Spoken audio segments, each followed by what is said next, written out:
नमस्कार दोस्तों, आज की वीडियो में हम पढ़ने वाले हैं भक्ति काल से संबंधित महत्वपूर्ण परीक्षा उपयोगी प्रश्नों को, जो कि विगत वर्ष की परीक्षाओं में आए हुए हैं। ठीक है, तो इस प्रकार हम भक्ति काल का रिवीजन करेंगे इन प्रश्नों के माध्यम से। तो आइए देखते हैं पहला प्रश्न। भक्ति के आंदोलन की जो लहर दक्षिण से आई, उसी ने उत्तर भारत की परिस्थितियों के अनुरूप हिंदू मुसलमान दोनों के लिए एक सामान्य भक्ति मार्ग की भावना भी कुछ लोगों में जगाई। तो ये कथन किसका है? तो यह कथन है आचार्य रामचंद्र शुक्ल का। कथन क्या था कि भक्ति के आंदोलन की जो लहर दक्षिण से आई, उसी ने उत्तर भारत के परिस्थितियों के अनुरूप हिंदू मुसलमान दोनों के लिए एक सामान्य भक्ति मार्ग की भावना कुछ लोगों में जगाई। यह कथन है आचार्य रामचंद्र शुक्ल का। दूसरा प्रश्न देखते हैं। सूची मिलान करनी है। सूची 1 में आपको विभिन्न भक्ति काल के संत दिए गए हैं और सूची 2 में उनके जन्म स्थान दिए गए हैं। मिलाना है कि वे कहाँ के रहने वाले थे या कहाँ से संबंध रखते हैं। तो जो गुरु नानक का संबंध है वो तलवंडी से है, ठीक। और दादू दयाल का जो संबंध है वो अहमदाबाद से है। धर्मदास का संबंध बांधवगढ़ से है और सुंदरदास का संबंध दौसा से है। इस प्रकार से आपका ऑप्शन नंबर ए सही हो जाएगा। गुरु नानक, तलवंडी, दादू दयाल, अहमदाबाद, धर्मदास, बांधवगढ़ और सुंदरदास दौसा। अगला प्रश्न है, कबीर के निर्गुण पंथ का आधार भारतीय वेदांत और सूफियों का प्रेम तत्व है। यह विचार किसका है? कबीर के निर्गुण पंथ का आधार भारतीय वेदांत और सूफियों का प्रेम तत्व है। यह विचार है हजारी प्रसाद द्विवेदी का, ठीक। अगला प्रश्न है, जाके कुटुंब सब ढोर ढोवंत, फिरही अबहू बनारसी आस पासा, आचार सहित विप्र परहि दंडवती, तीन तने रविदास दासानुदासा। इस काव्य पंक्तियों में किन भावों की अभिव्यंजना की गई है? तो ये रविदास की पंक्ति है और इस काव्य पंक्तियों में कौन सी भाव अभिव्यंजना है? तो इसमें लोक व्यवहार की झलक है, वर्ण व्यवहार की झलक है और रविदास का विनय भाव झलकता है। तो यानी कि लोक व्यवहार, वर्ण व्यवस्था और विनय, यानी पहला, दूसरा और तीसरा, ये तीनों भाव हैं इसमें।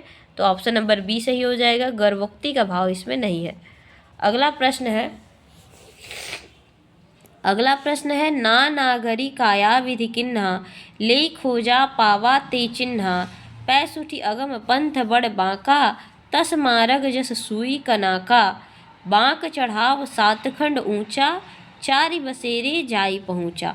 तो ये पंक्तियां जो कि पद्मावत से ली गई हैं। तो शुक्ल जी के अनुसार उक्त पंक्तियों में प्रयुक्त चारि बसेरे से क्या अभिप्राय है?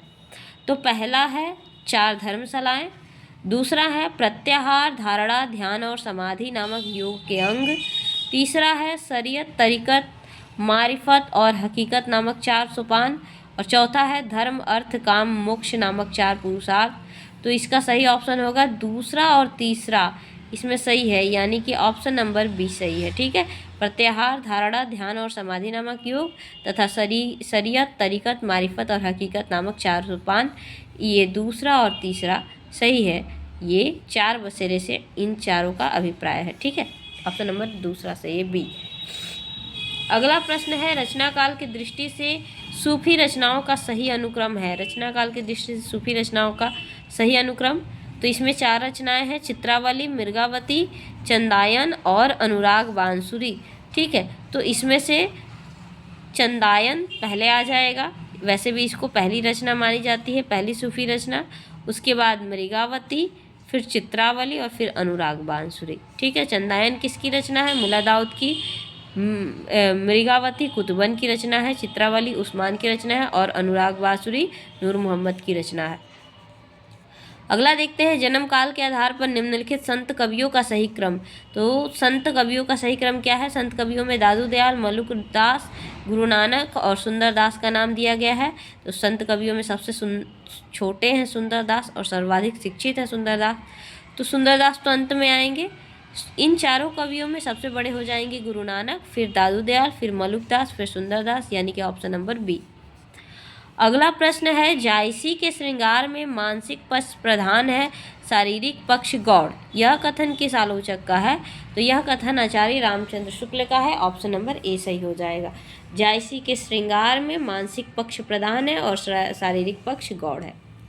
अगला प्रश्न है, भक्ति के संबंध में ये जो कथन है कि इसमें कोई संदेह नहीं कि कबीर को राम नाम रामानंद जी से ही प्राप्त हुआ, पर आगे चलकर कबीर के राम और रामानंद के राम से भिन्न हो गए। यानी कबीर के संबंध में, भक्तिकालीन निर्गुण संत कबीर के संबंध में ये जो कथन है कि इसमें कोई संदेह नहीं है कि कबीर को राम नाम रामानंद जी से ही प्राप्त हुआ, पर आगे चलकर कबीर के राम रामानंद के राम से भिन्न हो गए। यह किसका कथन है? तो यह रामचंद्र शुक्ल का कथन है। अगला प्रश्न है, जन्म काल की दृष्टि से निम्नलिखित कवियों का सही अनुक्रम क्या है? तो कवि हैं इसमें, संत कवि हैं नानक, कबीर, सुंदरदास और दादू दयाल। तो जाहिर सी बात है इसमें सबसे पहले आ जाएंगे कबीरदास, उसके बाद गुरु नानक, फिर दादू दयाल, फिर सुंदरदास। ठीक है, सुंदरदास सबसे लास्ट में आ जाएंगे। कबीर, नानक, दादू दयाल और सुंदरदास। अगला प्रश्न है, रचना काल की दृष्टि से निम्नलिखित काव्य कृतियों का सही अनुक्रम क्या है? तो ये काव्य कृतियाँ जो हैं सूफी प्रेमाख्यानक रचनाएं हैं। इसमें है हंस जवाहिर, पुष्पावती, यूसुफ जुलेखा और अनुराग बांसुरी। तो इनमें से रचना काल की दृष्टि से सबसे पहले आ जाएगा पुष्पावती, उसके बाद हंस जवाहिर, फिर अनुराग बांसुरी और फिर यूसुफ जुलेखा, यानी कि ऑप्शन नंबर सी। ठीक है, अगला देखते हैं। आपको सूची को सही तरीके से मिलान करना है। 2 सूची है। पहली सूची में संप्रदाय दिए गए हैं भक्ति आंदोलन से जुड़े, और दूसरे में उसके प्रवर्तकों के नाम दिए गए हैं। तो हम देखते हैं कि श्री संप्रदाय के प्रवर्तक कौन है? रामानुजाचार्य हैं। श्री संप्रदाय के प्रवर्तक हैं रामानुजाचार्य। ब्रह्म संप्रदाय के प्रवर्तक हैं माधवाचार्य। ठीक, रुद्र संप्रदाय के प्रवर्तक हैं विष्णु स्वामी, और सनकादिक संप्रदाय के प्रवर्तक हैं निम्बार्काचार्य। तो इस प्रकार इसका ऑप्शन क्या हो जाएगा? ऑप्शन नंबर हो जाएगा इसका डी, यानी कि ए का 3, ठीक है, बी का 1, सी का 2 और डी का 5, यानी ऑप्शन नंबर डी। अगला फिर वही प्रश्न है, सुमेलित करना है आपको। तो इसमें एक तरफ दिए गए हैं ग्रंथ के नाम, भक्तिकालीन ग्रंथ, और दूसरी तरफ रचनाकारों के नाम। तो आइए देखते हैं। मधुमालती किसकी रचना है? मंजन की रचना है। रास पंचाध्याय किसकी रचना है? नंददास की रचना है। भक्ति प्रताप किसकी रचना है? भक्ति प्रताप आपका भक्ति प्रताप चतुर्भुज दास की रचना है। और प्रेम वाटिका रसखान की रचना है। तो इस प्रकार ऑप्शन नंबर ए सही हो जाएगा। अगला प्रश्न है, आचार्य रामचंद्र शुक्ल के अनुसार कबीर ने अपनी साखियों में साधुकड़ी भाषा का प्रयोग किया। तो इस साधुकड़ी भाषा से उनका क्या अभिप्राय है? साधुकड़ी भाषा क्या होती है? तो साधुकड़ी भाषा से उनका क्या अभिप्राय है? ऑप्शन नंबर ए है ब्रज भाषा मिश्रित पूर्वी बोली, नहीं, गलत। ऑप्शन नंबर बी ब्रज भाषा मिश्रित खड़ी बोली, यह भी गलत। Option number C Rajasthani Punjabi मिश्रित खड़ी बोली, तो ये सही है। साधुकड़ी भाषा से अभिप्राय है कि कबीर की वाणी में राजस्थानी पंजाबी मिश्रित खड़ी बोली का प्रयोग उन्होंने किया है। तो ये है कबीर ने अपनी साखियों में साधुकड़ी भाषा का प्रयोग किया है। तो साधुकड़ी भाषा से अभिप्राय है राजस्थानी पंजाबी मिश्रित खड़ी बोली। ऑप्शन नंबर सी करेक्ट है। अगला प्रश्न है, सुजान कुमार किस सूफी प्रेमाख्यान का नायक है? तो सुजान कुमार किस सूफी प्रेमाख्यान का नायक है? चित्रावली का। उस्मान की रचना चित्रावली में नायक है सुजान कुमार और नायिका है चित्रावली। अगला प्रश्न है, हुजवेरी के अनुसार फना का अर्थ क्या है? हुजवेरी सूफी संत, उनके अनुसार फना का अर्थ क्या है? तो ऑप्शन नंबर सी देखेंगे। फना का अर्थ है किसी वस्तु की अपूर्णता का ज्ञान और उसे पाने की इच्छा से विरत होना। फना का अर्थ क्या है? किसी वस्तु की अपूर्णता का ज्ञान और उसे पाने की इच्छा से विरत होना, इसी को फना कहते हैं। Option number C. अगला प्रश्न है, भक्तमाल में दिए गए रामानंद के प्रथम 4 शिष्यों का सही अनुक्रम क्या है? तो भक्तमाल में जो रामानंद के 12 शिष्य बताए गए हैं उनमें से क्रमानुसार सबसे पहले आ जाएंगे सुखानंद, उसके बाद नरहरयानंद, फिर अनंतानंद, फिर सुरसुरानंद। 4 शिष्यों के नाम दिया है, टोटल 12 शिष्य हैं। ठीक है, तो इन चारों में से सबसे पहले सुखानंद, फिर नरहरयानंद, फिर अनंतानंद, फिर सुरसुरानंद। ठीक है, तो रामानंद के कितने शिष्य थे? 12 शिष्य थे। कबीर भी उन्हीं में आते हैं। रैदास भी आते हैं, पीपा और धन्ना भी उनके शिष्यों में आते हैं। ठीक है, आगे देखिए अगला प्रश्न है, आचार्य हजारी प्रसाद द्विवेदी के अनुसार निम्नलिखित संप्रदाय का सही अनुक्रम क्या है। ठीक है, तो इन संप्रदायों को सही अनुक्रम में लगाना है। ये कब विकसित हुए, तो इसके अनुसार से तो ब्रह्म संप्रदाय, संकादिक संप्रदाय, श्री संप्रदाय, रुद्र संप्रदाय। इसमें से सबसे पहले आ जाता है श्री संप्रदाय, उसके बाद आता है ब्रह्म संप्रदाय, फिर रुद्र संप्रदाय और फिर सनकादि संप्रदाय। ठीक है, तो ऑप्शन नंबर सी करेक्ट है ना। संप्रदायों का सही अनुक्रम है, सबसे पहले श्री संप्रदाय, फिर ब्रह्म संप्रदाय, फिर रुद्र संप्रदाय और फिर सनकादि संप्रदाय। ये हजारी प्रसाद द्विवेदी के अनुसार। अगला प्रश्न है, द्वैतवाद के प्रणेता माधवाचार्य हैं। ठीक है, द्वैतवाद के प्रणेता कौन है, ऑप्शन नंबर ए सही है, माधवाचार्य। माधवाचार्य द्वैतवाद के प्रणेता हैं। ठीक है, ब्रह्म संप्रदाय के प्रवर्तक और द्वैतवाद के प्रणेता माधवाचार्य। अगला प्रश्न है, जायसी ने अपनी किस काव्य कृति में कयामत का वर्णन किया है। तो जायसी ने अपनी कृति आखिरी कलाम में कयामत का वर्णन है। ठीक है, जायसी की रचना। अगला प्रश्न है, विशिष्टाद्वैत के प्रणेता कौन है। विशिष्टाद्वैतवाद या विशिष्टाद्वैत के प्रणेता हैं रामानुजाचार्य। ऑप्शन नंबर ए सही है। ठीक है, रामानुजाचार्य विशिष्टाद्वैतवाद के प्रवर्तक और श्री संप्रदाय के प्रवर्तक हैं। ठीक है, अगला प्रश्न है, गौड़ीय संप्रदाय के संस्थापक कौन है। तो गौड़ीय संप्रदाय के संस्थापक हैं चैतन्य महाप्रभु। बंगाल के प्रसिद्ध भक्त हैं, कृष्ण भक्त कवि चैतन्य महाप्रभु गौड़ीय संप्रदाय के संस्थापक हैं और इनके वाद को कहते हैं अचिंत्य भेदवाद। ठीक है, अचिंत्य भेदवाद। अगला प्रश्न है, हित 84 के रचयिता कौन है। तो हित 84 के रचयिता हैं हित हरिवंश। ठीक है, इनका संप्रदाय है राधा वल्लभ संप्रदाय। हित 84 के रचयिता कौन है, हित हरिवंश। ठीक है, ऑप्शन नंबर बी। अगला प्रश्न है, कुंडलिनी के उद्भुत होने पर जो स्फोट होता है उसे क्या कहते हैं। तो कुंडलिनी के उद्भुत होने पर जो स्फोट होता है उसे नाद कहते हैं। ठीक है, ये जो खड़चक्र भेदन की प्रक्रिया है, कुंडलिनी जागरण की प्रक्रिया है, उसके अंतर्गत बात की जा रही है, जो संतों में हमको देखने को मिलता है। तो कुंडलिनी के उद्भुत होने पर जो स्फोट होता है उसको नाद कहते हैं। ठीक है, अगला प्रश्न है, रौजतुल हकायक के रचयिता कौन है। तो रौजतुल हकायक जो रचना है वो उसके लेखक हैं नूर मोहम्मद। ठीक, अगला प्रश्न है, एक कोटेशन है, बताना ही किसका है। तो कथन है कि यह सूचित करने की आवश्यकता नहीं है कि न तो सूर का अवधि पर अधिकार था और न जायसी का ब्रजभाषा पर। तो क्या कह रहे हैं कि यह सूचित करने की आवश्यकता नहीं है कि न तो सूर का अवधि पर अधिकार था और न जायसी का ब्रजभाषा पर। यह किसका कथन है। तो यह कथन है आचार्य रामचंद्र शुक्ल का। ठीक, तो इसी के साथ यह भी जान लीजिए कि सूर का तो अवधि पर अधिकार नहीं था और जायसी का भी ब्रजभाषा पर नहीं अधिकार था, लेकिन वो ऐसा कौन सा कवि हुआ जिसका ब्रज और अवधि पर समान अधिकार है और उन्होंने दोनों भाषा पर रचना की है। तो वो है तुलसीदास। तुलसीदास ने अवधि में भी रचनाएं की हैं और ब्रज भाषा में भी रचनाएं की हैं। अवधि में अगर हम प्रसिद्ध उनकी रचना की बात करें तो रामचरितमानस, और ब्रज भाषा में विनय पत्रिका और भी बहुत सारी रचनाएं हैं। तो उनका तुलसीदास का दोनों ही भाषाओं पर समान अधिकार था, जबकि जायसी अवधि भाषा के कवि हैं और सूर जो है ब्रज भाषा कवि हैं। ठीक, तो ये जो कथन दिया था वो रामचंद्र शुक्ल का था। अगला देखते हैं प्रश्न। अगला कथन है, बताना है किसका है। कहते हैं कि धर्म का प्रवाह कर्म, ज्ञान और भक्ति तीनों धाराओं में चलता है। इन तीनों के सामंजस्य से धर्म अपनी पूर्ण सजीव दशा में रहता है, किसी एक के भी अभाव से वह विकलांग रहता है। यह कथन किसका है। तो यह कथन है आचार्य रामचंद्र शुक्ल का। उनकी जो रचना है श्रद्धा भक्ति, वहाँ से ली गई है। यह कथन क्या है कि धर्म का प्रवाह कर्म, ज्ञान और भक्ति इन तीनों धाराओं में चलता है।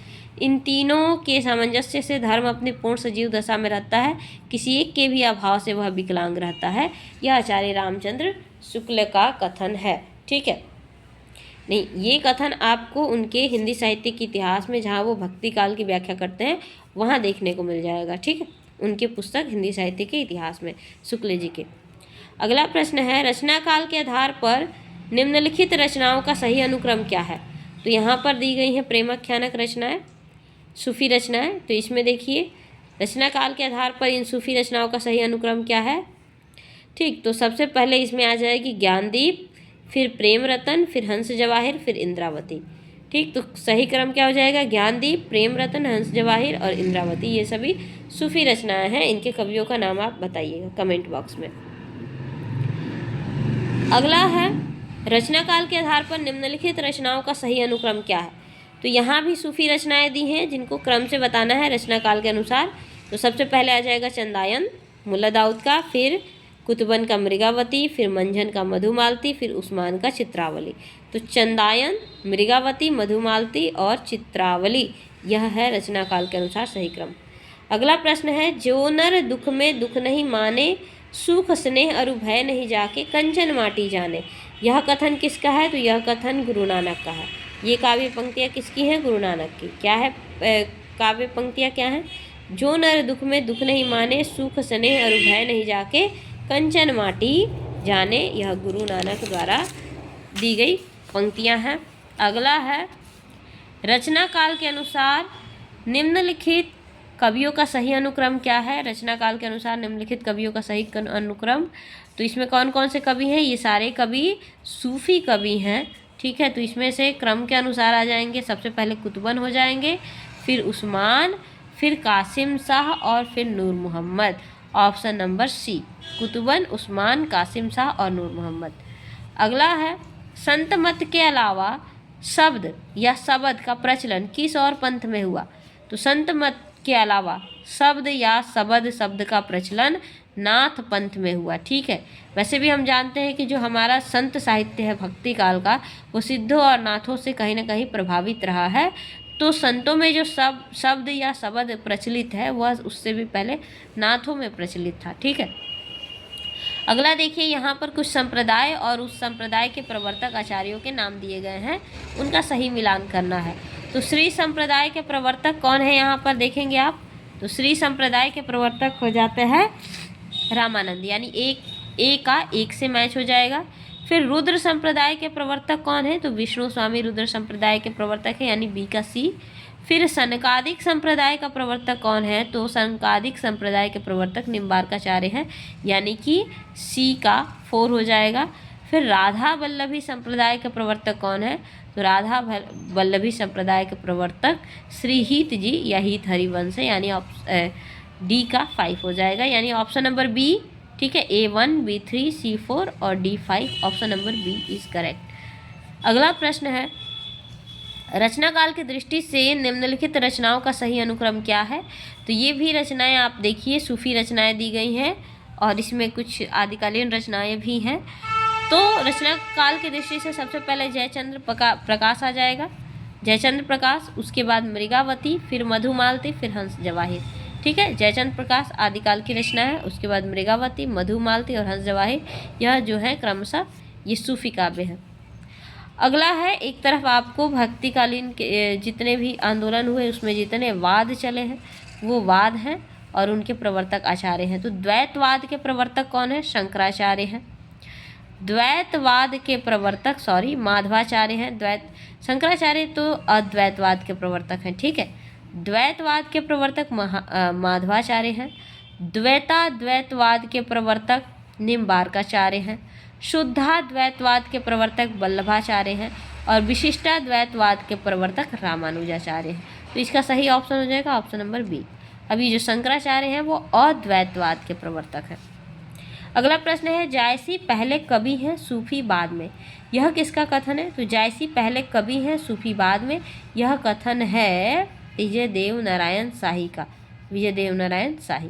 ठीक, अगला कथन है विजय देव नारायण शाही की एक पुस्तक ही है जायसी नाम से। ठीक है, अगला प्रश्न है, सूर समाना चंद में दहु किया घर एक, यह काव्य पंक्ति किसकी है? तो यह काव्य पंक्ति कबीरदास की है, ऑप्शन नंबर बी सही है। सूर समाना चंद में दहु किया घर एक, यह कबीरदास की पंक्ति है। अगला देखते हैं कि हिंदू मग पर पाँव न राखियो का बहु तेजो हिंदी भाख्यो, हिंदू मग पर पाँव न राखियो क्या बहु तेज हिंदी भाख्यो, यह काव्य पंक्ति किस बोली में है? तो यह काव्य पंक्ति अवधी में है और ये कथन कहने वाले हैं नूर मोहम्मद। ठीक है, क्या बोला उन्होंने? हिंदू मग पर पाँव न राखियो का बहु तेजो हिंदी भाख्यो, अवधी भाषा में यह कथन कहा गया है। आगे चलते हैं। अगला प्रश्न है, जन्म काल के अनुसार निम्नलिखित कवियों का सही अनुक्रम। ये कौन से कवि हैं? ये निर्गुण संत कवि हैं। इसमें सबसे पहले आ जाएंगे कबीरदास, फिर गुरु नानक, फिर दादू दयाल, फिर मलुकदास। ठीक, तो जन्म काल के अनुसार सबसे पहले कबीरदास, फिर गुरु नानक, फिर दादू दयाल, फिर मलुकदास, यह सही क्रम है। फिर आगे सही सुमेलित करना है। एक तरफ आपको कुछ रचनाएं हैं, दूसरी तरफ रचनाकार का नाम है, मिलाना है कौन सा सूची किस प्रकार से सही सुमेलित होगा। तो सर्वांगी जो रचना है वह है आपका रज्जब का, सर्वांगी रचना रज्जब का है। ठीक, ज्ञान बोध रचना जो है मलुकदास की है। ठीक है, ज्ञान बोध रचना मलुकदास की है। प्रेम प्रगास रचना धरणीदास का है और शब्द सागर रचना बुला साहब का है। तो यानी कि ऑप्शन नंबर 20 सही है। सर्वांगी, रज्जब, ज्ञानबोध, मलुकदास, प्रेम प्रगास, धरणीदास और शब्द सागर बुला साहब की रचना है। ऑप्शन नंबर 20 सही है। अगला प्रश्न है, मुसलमान अनुयायी कबीर को किसका शिष्य मानते हैं? तो मुसलमान अनुयायी जो हैं कबीर को शेख तकी का शिष्य मानते हैं। मुसलमान अनुयायी कबीर को शेख तकी का शिष्य मानते हैं, जबकि हिंदू अनुयायी जो हैं वो कबीर को रामानंद का शिष्य मानते हैं। अगला प्रश्न है, जन्म काल के अनुसार कवियों का सही अनुक्रम क्या है? तो ये जो कवि हैं 4 कवि, इसमें से गुरु नानक पहले आ जाएंगे, फिर दादू दयाल, फिर मलुकदास, फिर सुंदरदास। सुंदरदास संत कवियों में सबसे छोटे हैं, इसको ध्यान रखना है, और सर्वाधिक शिक्षित भी है। तो इन 4 कवियों में सबसे पहले गुरु नानक, फिर दादू दयाल, फिर मलुकदास, फिर सुंदरदास का जन्म काल के अनुसार सही क्रम है। Option number C. अगला प्रश्न है, राधा वल्लभी संप्रदाय के प्रवर्तक आचार्य कौन से हैं? तो ये हैं गोस्वामी हित हरिवंश। ठीक है, राधा वल्लभी संप्रदाय गोस्वामी हित हरिवंश। ठीक, रामानुजाचार्य को हम जानते हैं श्री संप्रदाय, वल्लभाचार्य को हम जानते हैं वल्लभ संप्रदाय या पुष्टि मार्ग का प्रवर्तक भी इनको कहते हैं, रुद्र संप्रदाय के अंतर्गत भी आते हैं। शंकराचार्य अद्वैतवाद के प्रवर्तक हैं, इनका जो है अद्वैतवाद है इनका। ठीक, और इसको स्मार्त संप्रदाय कहते का इनका जो संप्रदाय है वो स्मार्त संप्रदाय है। फिर मलिक मोहम्मद जायसी की रचना कौन सी है? मलिक मोहम्मद जायसी की रचना नहीं है कौन सी? तो यहाँ पर 4 रचनाएं दी गई हैं, अखरावट, पद्मावत और आखिरी कलाम। पद्मावत, अखरावट और आखिरी कलाम जायसी की ही रचना है, जबकि कौन सी रचना नहीं है? तो मधुमालती जायसी की रचना नहीं है। ठीक है, अगला देखते हैं, सखी संप्रदाय किसको कहते हैं? तो सखी संप्रदाय को हरिदासी संप्रदाय भी कहा जाता है। इसका एक नाम टट्टी संप्रदाय भी है।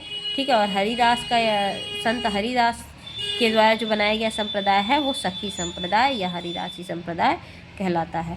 तो इस प्रकार आज की वीडियो में हमने पढ़ा भक्ति काल में निर्गुण संतों से संबंधित, निर्गुण भक्ति काव्य से संबंधित महत्वपूर्ण प्रश्नोत्तरी। ठीक है, इसी प्रकार हिंदी साहित्य से जुड़े विभिन्न प्रतियोगी परीक्षाओं हेतु महत्वपूर्ण प्रश्नों तथ्यों को पढ़ने के लिए चैनल को लाइक और सब्सक्राइब करें। धन्यवाद।